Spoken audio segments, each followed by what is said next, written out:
Lord of the Rings, The Rings of Power. God, I really did not want to watch this show. I've never read any of the Lord of the Rings or Hobbit books, but I've always been a massive fan of the film adaptations. They personally are some of my favorite movies of all time. But this show was getting swamped with criticism even before it came out. Even when it did come out, it was absolutely panned by fans of Tolkien's work, and it was also getting terrible reviews from some of my most trusted critics. So I told myself, I will not watch this show, because I do not want to see one of the all-time greatest IPs get the modern Hollywood treatment. I was completely fine with just having The Lord of the Rings and The Hobbit be the only pieces of Middle-earth content in my mind. And I kept that promise for about 8 months. And then I just said, fuck it, I'm gonna watch it. So The Rings of Power did not subvert my expectations in any way. I can confirm that this show was shit. Rings of Power is riddled with horrible characters and acting, awful dialogue, terrible writing, a plot that makes a swirl crossing the street seem more interesting, and a plethora of other miscellaneous things that just made me angry. Now before I start this multi-episode rant/analysis, I think that it's only fair to start off with some of the things that I did like about this show. The first thing is I thought the musical score was pretty good. Is it the truly epic sweeping score like Howard Shore wrote for The Lord of the Rings and The Hobbit? No. But this score is definitely competently written, and I think it fits into the Middle-earth theme pretty well.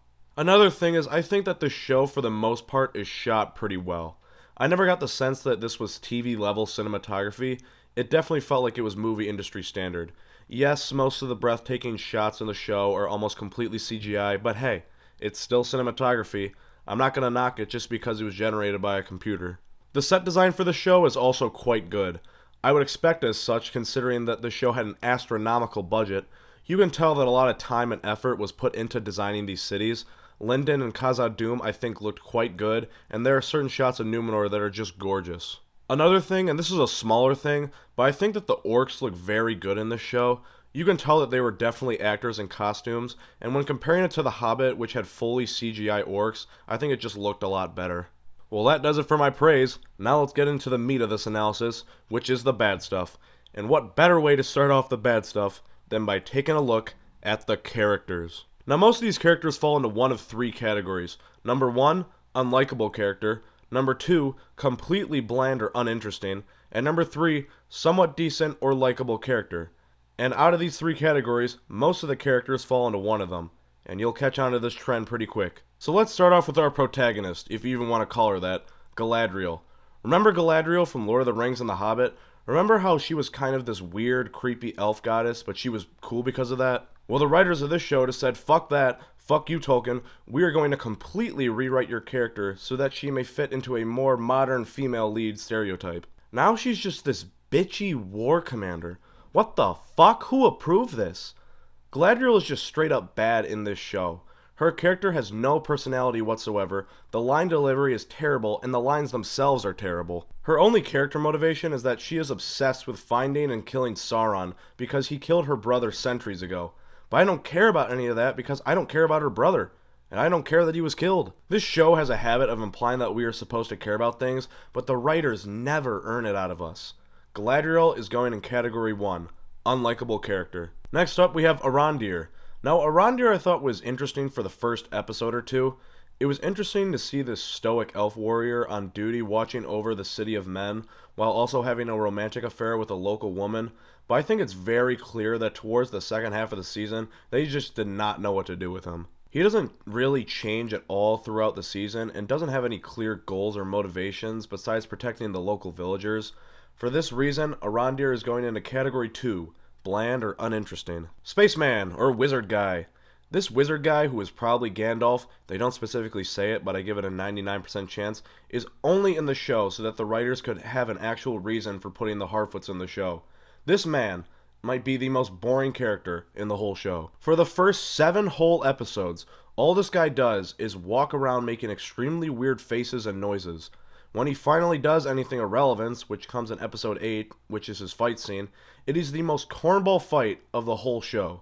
For these reasons, Gandalf is also going in category 2, bland or uninteresting. Next, let's move on to Queen Mariel. Queen Mariel, I wouldn't even call a character. She's quite literally just a vessel to help move the plot forward. She has no real character traits. She is supposed to be the queen, but doesn't come off inspiring at all. I don't really know what her motivations are besides the fact that I guess she wants to help the Southlanders defeat some orcs in fear that one day maybe the enemy will reach her island. The only sort of depth that they try to give her is in the relationship between her and her father, but the father also has no character whatsoever at all, so it just doesn't hit emotionally like they were obviously hoping that it would.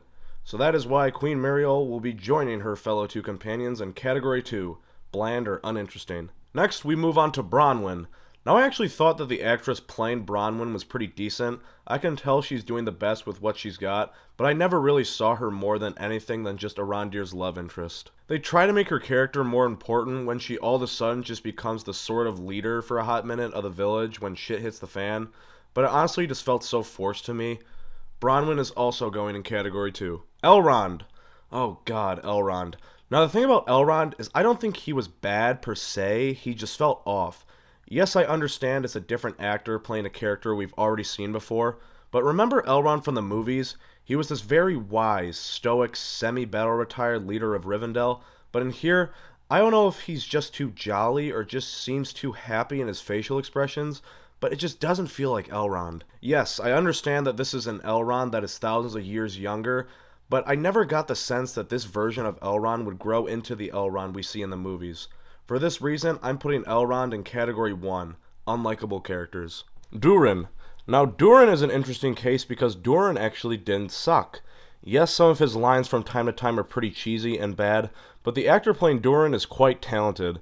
Durin, unlike almost everybody else in this show, has a very vibrant personality that sets him apart from everybody else. He has very clear character motivations which are helping his friend Elrond, and he also wants to prove his mining aspirations worthy to his father, Durin III, the King of Khazad-dûm. I always liked when he was on screen, which is why he is the first character that I am going to put in Category 3, somewhat decent or likable character. The final major character I want to touch on today is Hallbrand. Now, Hallbrand is a roller coaster of a character. When we first meet him, he's very interesting because we don't really know why he chose to save Galadriel, who he is, or what his motivations are.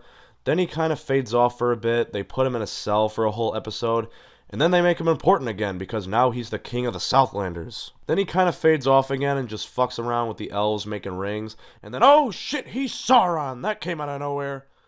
Well, it didn't really come out of nowhere. They had been doing this whole bait and switch thing with who is Sauron all season, and by episode 8, I was pretty confident that it was going to be Hallbrand. I just really don't feel like they cleverly teased it enough to have the impact that they wanted it to have. So after everything I just said, I don't think Hallbrand actually fits in any of the 3 categories, so I'm going to put him in Category 4, Wasted Potential. There's also a number of smaller characters which don't really matter all that much. Elendil seemed interesting, but they didn't give him enough time.